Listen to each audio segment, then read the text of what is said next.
본격적으로 교회를 다니기 시작한 것은 1994년도 3월부터였습니다. 그보다 오래전에 교회를 잠시 다니긴 했지만 뭘 알고 다닌 것은 아니었고, 이사를 하게 되면서 교회와는 담을 쌓고 말았습니다.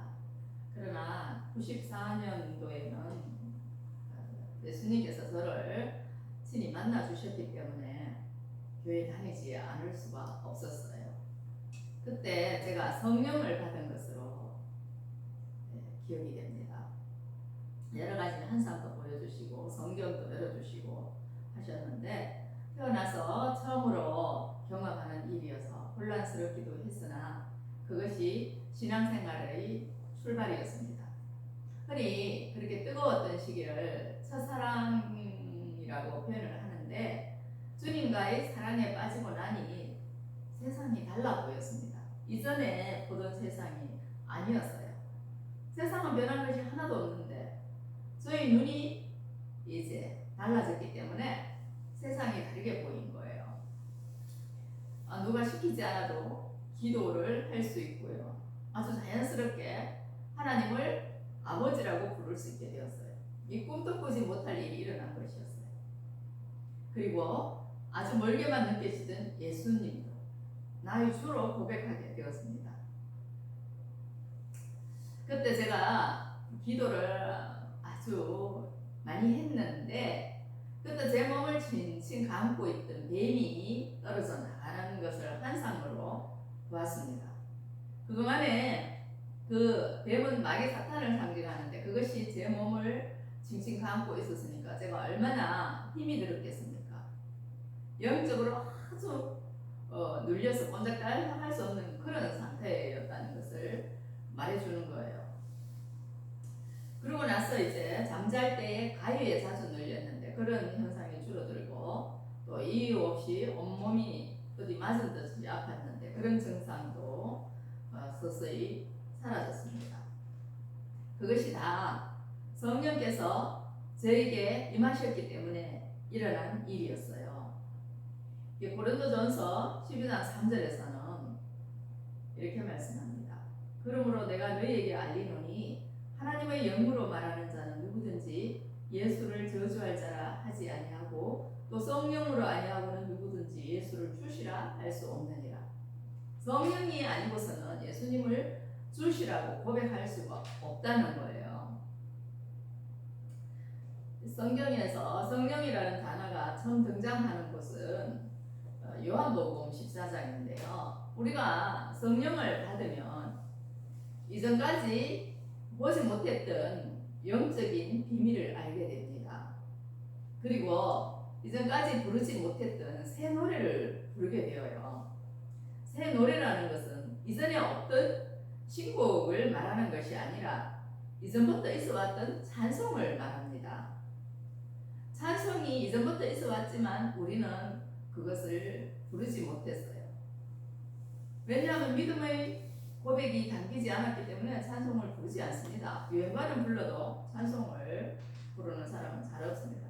간혹 찬송을 부른다고 해도 거기에는 구원의 감격과 기쁨이 없기 때문에 새 노래로 하는 것은 아니에요.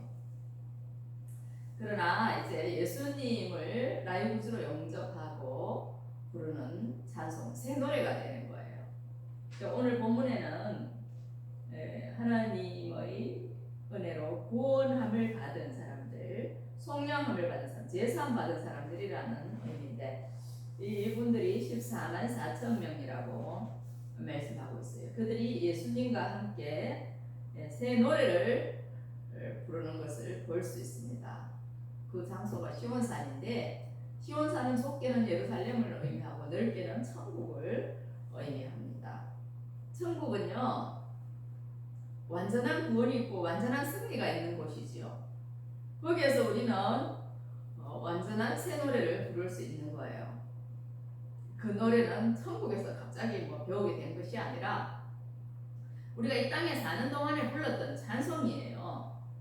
이 땅에서 예수님을 주로 고백하면서 감사함으로 올려드렸던 그 찬양이 바로 새 노래입니다. 본문 3절을 보면 그들이 보좌 앞과 내 생물과 장로들 앞에서 새 노래를 부르니 땅에서 속량함을 받은 14만 4천 밖에는 능히 이 노래를 배울 자가 없더라라고 말씀합니다. 우리가 새 노래를 부를 수 있는 근거는 바로 이 이마에 성령의 인침을 받았기 때문인데요. 14장 1절에서 그렇게 말씀하고 있죠. 또 내가 보니 보라 어린 양이 시온산에 섰고 그와 함께 14만 4천이 서 있는데 그들의 이마에는 어린 양의 이름과 그 아버지의 이름을 쓴 것이 있더라 그랬어요. 이마에 성령의 인침을 받은 사람들이 바로 새 노래를 부른다는 거예요. 이 사람들이 시온산에 서 있는 것은 이제 이 땅에 사는 동안에 모든 그 핍박과 어려움을 이기고 승리한 사람들이 부르는 그런 노래이죠. 그런 모습인데 우리가 교회 다니지 않으면은 이 예수님을 주로 고백할 수 없기 때문에 새 노래를 부를 수가 없는 거예요. 예수로 거듭나고 성령으로 거듭난 사람만 새 노래를 부를 수 있다는 것을 오늘 성경은 말씀하고 있어요.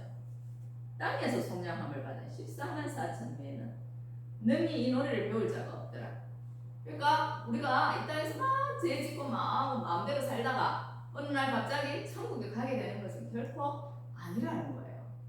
이것을 우리가 잘 이해를 해야 되는데 요한복음 3장을 보면 그 유대인의 지도자였던 니고데모라는 사람이요 밤에 예수님을 찾아와요.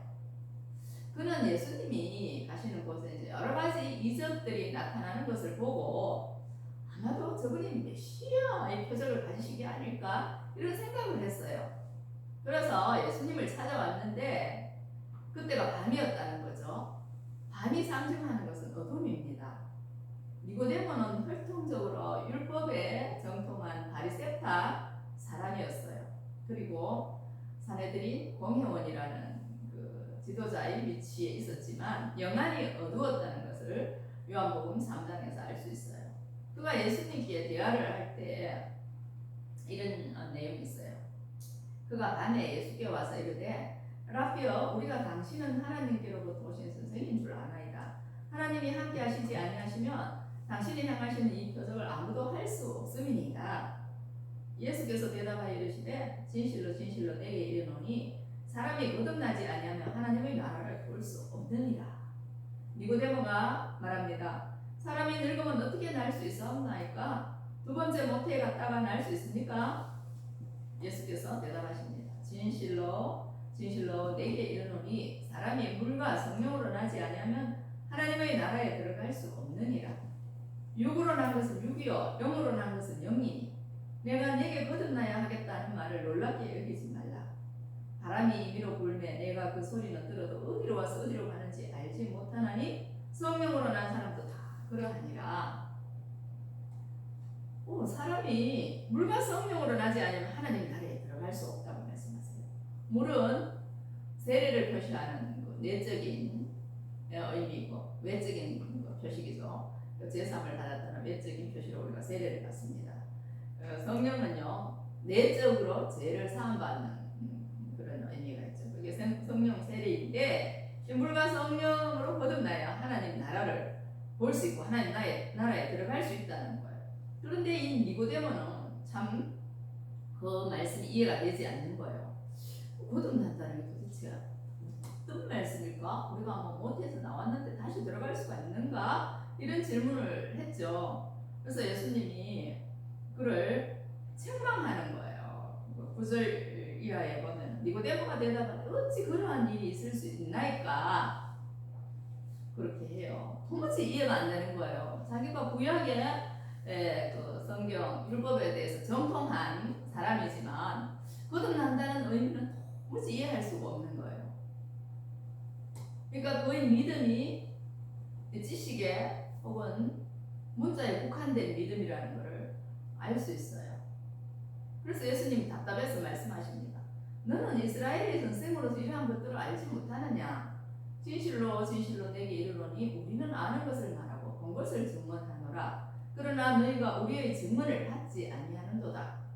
내가 땅의 일을 말하여도 너희가 믿지 아니하거든. 하물며 하늘의 일을 말하면 어떻게 믿겠느냐. 자, 육에서 난 것은 육이다. 육체는 육체일 뿐이다 말씀하시고요. 영은 영이다. 육체와 영이 같은 것이 아니라는 거예요. 우리 몸은 영혼 육으로 되어 있어요. 그런데 영이 빠지고 육체만 있으면 거기 덩어리 한 가지인 거예요. 그 말씀을 하시고 성령으로 난 사람도 이렇게 이해가 안 되는 그런 부분이 있는 거예요. 눈에 보이지 않기 때문에 그렇습니다. 그래서 예수님이 우리는 아는 것 말하고 본 것을 증언한다. 그런데 너희는 지금 보지 못하고 알지 못하기 때문에 믿지 않는다고, 증언도 받지 않는다고 이렇게 말씀하는 거예요. 내가 지금 땅의 일을 말하여도 너희가 믿지 아니하는데 하물며 하늘의 일을 말하면 어떻게 믿겠느냐. 우리 땅에서 일어나는 일은 우리 눈에 보이고 귀에 들려요. 지금 뭐 태풍의 영향으로 비가 오고 있는데 비 오는 게 눈에 보이죠. 하늘이 흐리고 만상이 삐어졌습니다. 빗물 떨어지는 소리도 우리 귀에 들립니다.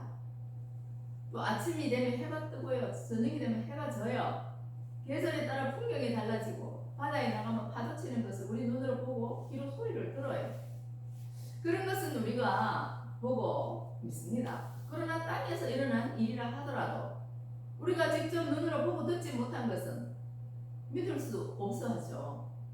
야야 어제 누가 큰 사고를 쳤다더라. 그러면 에이 설마 그럽니다. 또 야 저기 저 이웃 동네에 말이야 뒷산이 무너져서 마을이 쑥대밭이 되었대. 진짜? 그렇게 그 정도로 반응하지. 내 눈으로 보고 귀로 듣기 전에는 그것을 믿으려고 하지 않는 거예요. 황해 지진이 났을 때 저는 경험했으니까 압니다. 우르르 깡하면서 막 집이 흔들리고 난리가 난 것을 저는 알아요. 근데 집에 없었던 남편은 모르는 거예요. 아, 그런 일이 있었어? 귀로 듣기만 하는 거예요. 그래도 그 실감이 나지 않는 거예요. 설마 그 정도였을라고? 이렇게 되는 거죠. 그러니까 우리가 땅에서 일어난 일도 이렇게밖에 못 믿는데 하늘의 일을 어떻게 믿겠느냐. 주님이 그렇게 말씀하는 거예요. 그것이 사실 우리가 살아가는 인생 아닙니까? 내 자신도 믿을 수 없는데 뭐 누굴 믿으라고 하고 또 성경의 말씀을 믿으라고 하고 하늘의 일을 믿으라고 하니까 도무지 이해가 되지 않고 긴가민가 눈만 깜빡거리게 되는 거예요. 저걸 믿어야 하나 말아야 하나 어디까지가 사실일까? 저 사기꾼이 아닐까? 의심부터 하고 회의부터 하게 되죠. 어쩌면 그게 현명한 것일지도 모릅니다. 우리가 그렇게 생각하건 말건 간에 진리는 진리이고 하나님은 하나님이시고 구원의 역사는 오늘도 계속되고 있는 거예요. 누군가는 지금도 예수님을 영접하고 새 노래를 부르고 있을 것이에요. 그 사람이 바로 다인이 아니라 내가 되어야 우리 가족이 되어야 하는 거예요. 13만 4천 명이 새 노래를 불러도 내가 빠지면 그게 무슨 나와 상관이 있겠습니까? 복음서에는 이렇게 예수님을 영접하고 새 노래를 부르게 된 사람들이 많이 있지요. 그 중에 막달라 마리아라는 여인이 있는데 아주 인상 깊은 사람입니다.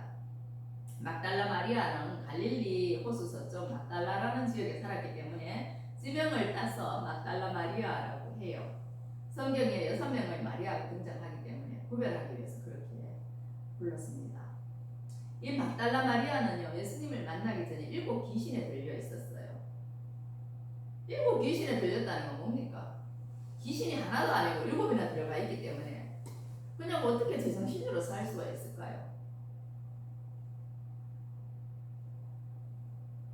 참, 그 7 귀신이 무엇을 의미하는지는 잘 모르지만 우리가 추측해 보건대 그녀가 추구했던 여러 가지 것들이 아닐까 저는 나름대로 그렇게 생각을 해봅니다. 그것이 뭐 남편을 통한 그 대리만족이든 뭐 물질을 통한 것이든 아니면 그가 원했던 여타의 다른 것이든 간에 그녀가 이것저것 한번 추구해 봤다는 거예요. 때로는 돈을 왕창 벌어서 내가 거부가 되어 보겠다는 야망도 가졌을 수도 있고, 멋진 남편을 만나서 한번 내로라 하면서 한번 살고 싶었을 수도 있고요.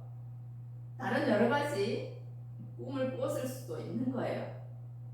어쨌거나 그녀가 원했던 것이 7가지 있었다 할지라도 하나도 그녀의 것이 되지 못하고 오히려 그것이 그녀를 사로잡고 속박하는 그러한 일이 되었더라는 것이죠. 자기가 추구했던 것이 자기 것이 되는 것이 아니라 오히려 7 귀신이 그를 장악함으로써 거기에 속박이 돼서 질질 끌려다니는 그러한 비참한 삶을 살게 되었더라는 거예요. 기록에는 이 여인이 장녀였다는 말도 있는데, 장녀라면 그녀가 얼마나 많은 상처와 수모와 멸시를 받았겠습니까? 가늠하는 여자는 돌로 치라고 그랬는데, 그러니까 그녀가 만났던 남성들은 한결같이 일시적으로 그녀와 사랑을 나눴을 수가 있겠죠. 그러고는 그 상대가 그녀를 칭찬했겠습니까? 나쁜 여자라고 돌팔매질을 했을 것이고, 또 잠시 단물을 알아먹고 억압하고 착취했을 수도 있습니다.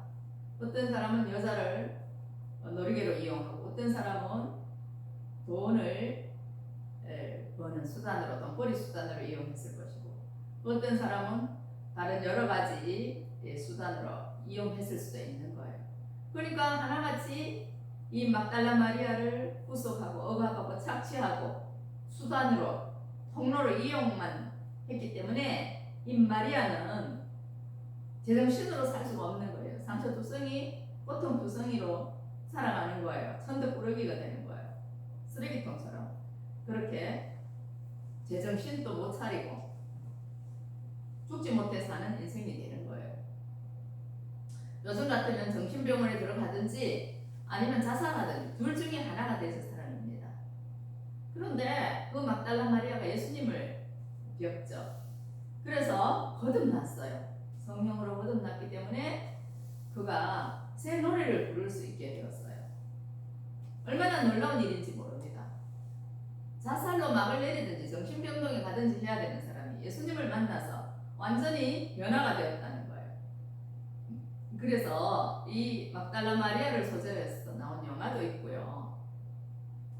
또 그림도 있고 시도 있는데, 김남조 시인은 막달라 마리아에 대해서 7편의 시를 썼어요.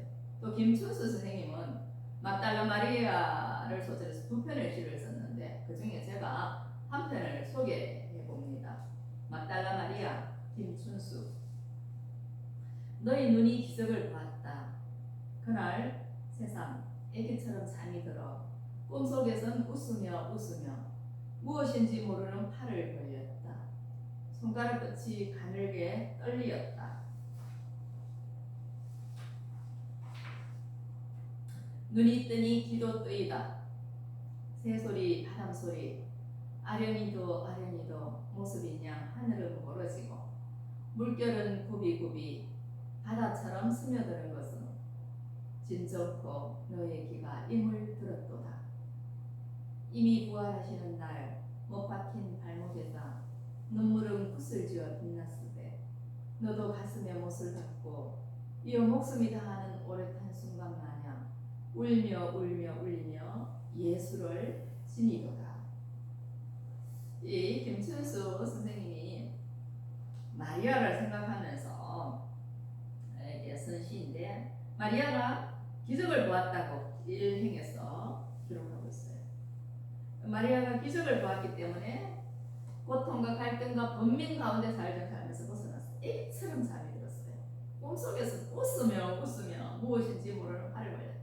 애기들이 잠에서 방긋방긋 웃어봐요. 얼마나 평화롭고 예쁜지 모릅니다. 마리아가 그런 상황이 되었다는 거예요. 그리고 2년에 가면 눈이 뜨니 기도 뜨이다. 영적인 눈이 열리니까 영적인 기도 열리는 거예요. 그래서 새소리도 들리고 바람 소리도 들리고 물결이 굽이굽이 바다처럼 스며들고 예, 진정코 너희 귀가 임을 들어도 예수님의 음성이 들리는 거예요. 그리고 이미 부활하시는 날 못 박힌 발목에서 눈물은 못을 지어 빛났을 때 이 기쁨의 눈물이겠죠. 그리고 너도 가슴에 못을 박고 이제 제압된 옛 사람이 다 죽은 거예요. 가슴에 못을 박았습니다. 그래서 울며 울며 울리며 예수를 지니도다. 그 구원의 간격에 울며 울며 또 다른 사람들을 울리며 예수님을 지니도다 이렇게 했어요. 막달라 마리아가 뭐 죽어서 이런 일을 경험한 게 아니에요. 죄 많고 눈물 많은 이 땅에서 사는 동안에 예수님을 배웠고 예수라는 새 노래를 발견하게 된 거예요. 그전에는 자기 정체성도 잃어버리고 누가 누군지도 모를 정도로 분별력도 없이 그렇게 사로잡혀 살았습니다. 그러나 예수님이 그녀 속에 있는 모든 악한 것들을 쫓아내시고 그녀 안에 있는 성스러운 모습을 발견하게끔 회복하게끔 해주셨습니다. 예수님은 다른 사람들처럼 마리아에게 무엇을 강요하거나 억압하거나 구속하거나 착취하지 않았어요. 마리아에 있는 모습 그대로 사랑해 주시고 그의 허물은 덮어주시고 새로운 출발을 할 수 있도록 새 사람으로 거듭나게 해주셨습니다. 그녀의 길이 되어주시고 빛이 되어주시고 진리로 거듭나게 해주셨다는 거예요. 그래서 마리아가 예수님에게 뿅 갈 수밖에 없었어요. 어떤 사람들은 뭐 마리아가 예수님의 연인이었다 이렇게 이야기하기도 하는데 마리아 사모 지금까지 자기가 경험했던 남성들과는 다르게 예수님에게 너무나도 그냥 반했기 때문에 뭐 예수님을 이성으로 생각할 수도 있었겠죠. 그러나 예수님은 메시아이신데 그런 일이 이루어질 수는 없는 거잖아요. 사람의 상상력으로는 얼마든지 뭐 예수님 뭐 애인으로 만들 수도 있고 신부로 만들 수도 있지만 영적으로 보면 사실 우리 모두가 다 예수님의 신부입니다. 그렇기 때문에 마리아는 예수님이 돌아가신 후에도 잊을 수가 없는 거예요.